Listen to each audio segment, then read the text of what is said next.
Todo cuenta, lo que tú haces cuenta. Greta Thunberg.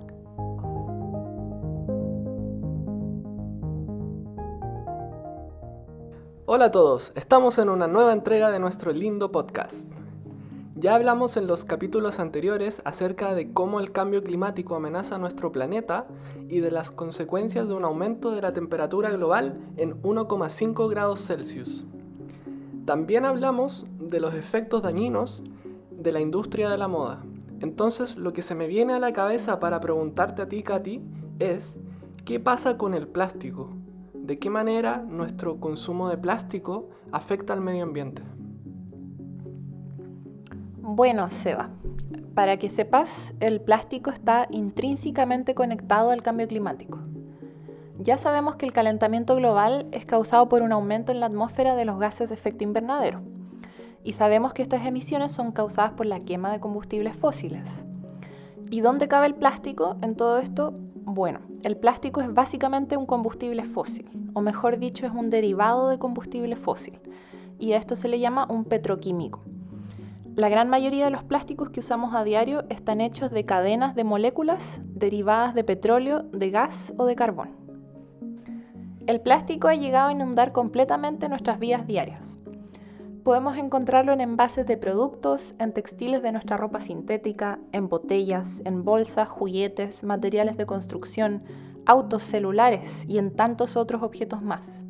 Los plásticos se utilizan muchísimo en productos y embalajes porque son duraderos, ligeros, pueden ser transparentes, son maleables y son baratos. Y por esto se creía que los plásticos nos iban a hacer la vida más fácil, más limpia y más segura. Pero la realidad nos está demostrando lo contrario. Hoy en día, el 8% del consumo mundial de combustibles fósiles está asociado a la producción de plástico. Pero este número está en aumento debido a nuestro creciente consumo de él. La producción de plástico se ha duplicado en los últimos 20 años y se espera que se cuadriplique para el año 2050. Si seguimos así, el 20% del consumo de petróleo va a ser dirigido a la producción de plástico para el 2050. Y cuanto más plástico producimos, más combustibles fósiles necesitamos y más contribuimos al cambio climático. ¿De qué manera? Bueno, al ser el plástico un derivado de combustibles fósiles, durante todo su ciclo de vida, esto es durante la extracción, la producción, la quema y el desecho, se emiten gases de efecto invernadero. Se dice que la industria del plástico contribuye entre un 3 a un 4% al total de las emisiones globales. Por esto se cree que el plástico no es nuestro mayor problema al combatir el cambio climático, cuando se lo compara, por ejemplo, con las emisiones del transporte, de la energía y de la agricultura, que contribuyen con muchas más emisiones. Pero no hay que olvidar que las emisiones industriales contribuyen con un 30 a un 40% de las emisiones globales anuales. Y la producción industrial de plástico es uno de los contribuyentes más grandes y de más rápido crecimiento de estas emisiones industriales. Se calcula que para el año 2050 la producción mundial de plástico contribuirá con 56.000 millones de toneladas de equivalente de CO2, o sea, alrededor del 10 al 13% de las emisiones totales. ¿Qué quiere decir equivalente de CO2? El equivalente de CO2 es una unidad de medida para estandarizar el impacto climático de diferentes gases de efecto invernadero que tienen características diferentes. Así se comparan con una base común. Bueno, pero volviendo al tema. Mencioné antes que durante el primer proceso de extracción de los combustibles fósiles se emiten gases de efecto invernadero. Por ejemplo, el gas natural y el petróleo se pueden extraer de la tierra a través de la perforación de pozos o a través del fracking, que es la inyección de agua y otros productos químicos con muy altas presiones para romper la roca y liberar gas y petróleo. La extracción y luego el transporte de estos combustibles fósiles son actividades que demandan mucha energía, que se obtiene, claro, por la quema de combustibles fósiles. Luego, el transporte a través de largas tuberías requiere que se modifique el suelo y se despejen grandes áreas de vegetación y de bosques, lo que lleva a liberar más gases de efecto invernadero. También hay que tomar en cuenta las posibles fugas de metano de las tuberías. Ya mencionamos en otro capítulo que el metano es un gas de efecto invernadero que es mucho más potente que el dióxido de carbono. Después, el refinado del petróleo y la manufactura de los plásticos también son procesos que emiten grandes cantidades de emisiones. Por ejemplo, la fabricación de etileno, que es el componente básico de los plásticos de polietileno, emite tanto dióxido de carbono como 45 millones de autos en un año. Y se espera que estas emisiones aumenten en un 34% hasta el año 2030. Entonces nos queda claro que la extracción, transporte y refinación de los combustibles fósiles emiten grandes cantidades de gases de efecto invernadero y que entre más grande sea nuestro consumo de plástico, más emitimos. ¿Qué pasa después cuando tiramos el plástico a la basura? ¿También se emiten gases? Claro, las emisiones de los plásticos no terminan una vez que los desechamos. Cuando tiramos plástico a la basura, este se puede procesar de 3 formas diferentes: por incineración, en vertederos y por reciclaje. Alrededor del 12% del plástico que tiramos a la basura se incinera, se quema. Y esto claramente tiene el mayor impacto climático de las 3 opciones, ya que la quema de plástico lleva grandes cantidades de emisiones de gases de efecto invernadero. Y también puede liberar miles de contaminantes que son peligrosos para los trabajadores de las plantas de incineración y para quienes viven cerca de las instalaciones. Alrededor del 79% de los plásticos terminan en vertederos, donde también se emiten gases, ya que el plástico se degrada al sol y al calor, lo que lleva a que emita metano y dióxido de carbono. Pero aparte de las emisiones, el plástico tiene otros efectos en el medio ambiente. Una cosa que nos tiene que quedar muy clara es que el hecho de que tiremos el plástico a la basura no nos asegura que no va a terminar en el mar. El plástico es un material duradero, que no se descompone fácilmente y puede tardar cientos de años en degradarse completamente. Por lo tanto, debido a la acción del viento y de la lluvia, los residuos plásticos de los vertederos pueden terminar a largo plazo siendo arrastrados a los ríos y de ahí al océano. Podemos encontrar plásticos en todos los rincones del planeta, desde el Ártico hasta la Antártida. Ya se han encontrado plásticos hasta en 10.000 metros de profundidad del mar. Y las grandes cantidades de plástico que aparecen en la superficie del mar y en las costas son aproximadamente solo el 15% de todo el plástico que hay en el fondo del mar. Se cree que para el 2050 el peso de los plásticos en el océano superará el peso total de los mismos peces. Eso es mucho plástico. ¿Y qué pasa cuando se acumula en los mares? Puede tener efectos muy dañinos en los ecosistemas marinos, en los entornos costeros e incluso en la salud humana. En el mar pueden ser ingeridos por aves marinas, por peces y otros. Por ejemplo, hay casos de ballenas que vararon debido al hambre y a la deshidratación que fueron causados por la acumulación de bolsas de plástico en sus estómagos. Por otro lado, los plásticos pueden descomponerse en pedazos más pequeños llamados microplásticos por el efecto de la biodegradación o debido a la exposición al sol, al calor o al agua. Estas pequeñas piezas de plástico de menos de 5 milímetros son ingeridas por organismos marinos. Pero no son solo los animales quienes ingieren el plástico, nosotros también. Por ejemplo, las personas que comen mariscos ingieren hasta 11.000 pequeñas piezas de microplástico cada año. Y hay otro problema con los microplásticos. El fitoplancton de los océanos, que son organismos acuáticos muy pequeños, cumplen la función de fijar el carbono durante la fotosíntesis, o sea que absorben el CO2. El fitoplancton es comido, por ejemplo, por el zooplancton, traspasando el carbono de la materia orgánica a través de estas redes tróficas, donde un animal se come a otro. Cuando el fitoplancton o el zooplancton mueren, los fragmentos ricos en carbono se terminan hundiendo profundamente en el océano, enterrándose en los sedimentos donde permanecen secuestrados durante décadas o milenios. Esta es una de las formas en que el océano absorbe carbono y regula el equilibrio climático de la Tierra. Se calcula que absorbe entre el 30 al 50% de las emisiones de dióxido de carbono emitidas por el ser humano. El problema aquí es que los microplásticos están reduciendo la capacidad del fitoplancton de fijar el carbono durante la fotosíntesis y también están reduciendo la capacidad del zooplancton de transportar carbono, interfiriendo con los procesos biológicos responsables de la absorción de carbono por parte del océano. Ya mencionaste cuáles son las consecuencias de la quema de plástico y de los vertederos, pero ¿qué pasa con el reciclaje, que es la tercera opción de tratamiento de basuras plásticas? Lamentablemente te tengo que decir que una gran proporción de los residuos plásticos no se recicla. Actualmente solo el 9% de todo el plástico que hemos producido a nivel mundial se ha reciclado. Y más encima los plásticos tienen un número limitado de ciclos de reciclaje, esto es, el número de veces que se pueden reciclar. Más allá de los 5 a los 10 ciclos, la calidad de los plásticos empeora mucho. Esto se conoce como downcycling o infrarreciclaje en español.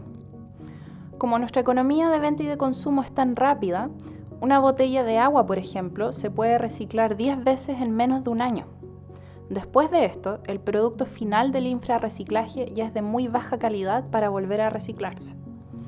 Por lo tanto, solo estamos retrasando el momento en el que se convertirán en basura en los vertederos. Está claro que el reciclaje es necesario porque ayuda a reducir la cantidad de basura y la energía necesaria para producir materiales nuevos.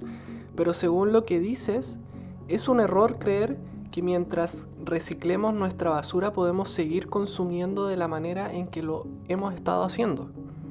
Producimos y consumimos tanto plástico que el reciclaje no es una solución viable a largo plazo. Claro, y si vamos al tema de las botellas plásticas, su producción anual supera con creces nuestras capacidades de reciclaje actuales. Cada minuto se compra 1 millón de botellas plásticas en todo el mundo, y este número aumentará en un 20% para el 2021. La mayoría de estas botellas están hechas de polietileno tereftalato, que son las botellas PET, que es altamente reciclable. Pero aún así, menos de la mitad de las botellas que consumimos se recolectan para el reciclaje, y de estas solo el 7% se convierten en botellas nuevas. Coca-Cola, por ejemplo, produce 3.400 botellas nuevas por segundo, de las que solo un máximo de 6,6% está hecho de material reciclado. Ninguna de las principales empresas de bebidas del mundo tiene como objetivo aumentar su uso de plástico reciclado al 100%. ¿Y por qué? Netamente por razones cosméticas. Las empresas no quieren que sus botellas dejen de ser transparentes y brillantes. Esto de la producción y consumo de plástico es un tema que se está saliendo de control si no hacemos algo ya. ¿Qué tenemos que hacer? ¿Dejar de consumir plástico? Pero si está en todas partes. Difícil tu pregunta. Está claro que la forma en que producimos y consumimos plástico es insostenible. Debemos ser conscientes también de que incluso después de tirar nuestra basura al contenedor amarillo de reciclaje, aún así esta podría terminar en el mar. Y este es un ejemplo más de los efectos dañinos de esta cultura nuestra de comprar y tirar a la basura. Esto ya lo entendimos en el capítulo anterior donde hablamos sobre la industria de la moda. Por ello, lo que tenemos que hacer es ir al origen del problema y en primer lugar reducir la cantidad de plástico que se pone en circulación y después apostar por la reutilización y también el reciclaje. La complejidad de este problema requiere una profunda reflexión conjunta de todas y todos, consumidores, políticos y agentes económicos. Esto va a requerir cambios de comportamiento humano profundos, cambios legislativos con políticas públicas que incentiven una economía más sostenible, así como también cambios en la industria de los plásticos. Un ejemplo de políticas exitosas, por ejemplo, han sido las prohibiciones de bolsas plásticas o el cobrar por su uso en los supermercados. Y esto ha llevado a una notable reducción en el consumo de bolsas plásticas en muchos países. También es necesario prohibir la producción de plástico de un solo uso. La industria debe reducir el sobreempaquetado de sus productos. Es necesario que implementen la responsabilidad extendida de los productores, y esto para que las empresas se hagan cargo de sus productos a lo largo de todo el ciclo, no solo de la producción, sino que de los desechos plásticos también. Así estarían apoyando una economía circular, reutilizando la materia prima. También es posible que las empresas utilicen materias primas renovables en lugar de derivados de combustibles fósiles, como materiales provenientes de cultivos o fermentación bacteriana. Pero se ha dicho que estas aparentes soluciones son en verdad falsas soluciones, ya que la sobreproducción de productos, que ahora en este caso estarían en base a materias renovables, trasladarían las presiones ambientales a otras partes, llevando a deforestación, cambios de uso de suelo y uso de agrotóxicos. Confiar simplemente que las soluciones tecnológicas nos van a salvar puede ser un grave error. Un ejemplo es el proyecto Ocean Cleanup, que propone eliminar el 50% del plástico atrapado en las corrientes oceánicas, tamizando las aguas superficiales. Pero ya les comenté antes que solo una parte de los plásticos del océano, solo el 15%, se encuentra en la superficie de las aguas. Y este proyecto tampoco podría eliminar los microplásticos del agua. ¿Pero qué puedo hacer en concreto yo como consumidor? Bueno, como el plástico está literalmente presente en todos los aspectos de nuestra vida, hay demasiadas cosas que podemos hacer para reducir su consumo. Así que yo te voy a dar como una lista de ejemplos. Por ejemplo, puedes pedirle a los supermercados que eliminen los envases de plástico en frutas y verduras y que fomenten la venta a granel. Puedes reemplazar las bolsas de plástico por bolsas de género reutilizables. Puedes preferir botellas reutilizables de materiales, por ejemplo, como el acero inoxidable, y así evitar comprar botellas plásticas. No utilices bombillas plásticas. De hecho, existen las bombillas reutilizables. Puedes utilizar tazas reutilizables y evitar las tazas desechables del café para llevar. Estas tazas no se pueden reciclar debido a su composición, que tiene una mezcla de papel y de plástico. Se demoran más o menos 50 años en descomponerse solo por haber estado 5 minutos en nuestras manos. Es ridículo. Y hay muchas cafeterías que venden sus propias tazas reutilizables y ofrecen un descuento por usarlas. Puedes evitar comprar ropa de materiales sintéticos como el poliéster y el nylon, que son hechos de plástico. Puedes comprar cepillos de diente de materiales biodegradables como el bambú. Comprar helado en cono y sin cucharita, por ejemplo. Evitar comprar chicle, que está hecho en base a plástico. Para las mujeres pueden elegir productos femeninos hechos con algodón orgánico, o mejor, utilizar toallitas reutilizables o la copa menstrual. Preferir productos hechos con plástico reciclado o con un empaquetado biodegradable. Ahora, si de verdad te entusiasmaste mucho con el tema y quieres hacer más, puedes traer tu propio recipiente para pedir comida para llevar y evitar esos envases de espuma de poliestireno. Los padres pueden utilizar pañales de tela en vez de pañales desechables. Puedes hacer tus propios productos de limpieza, eliminando la necesidad de comprar botellas de plástico a cada rato. También puedes hacer tus propios cosméticos, que son menos tóxicos. Hay mucha información en internet de cómo hacerlo, pero yo les puedo recomendar una página de internet de una chica que se llama Lauren Singer. Lamentablemente su página está en inglés. Y se llama Trash is for Tossers y está en la descripción de este video.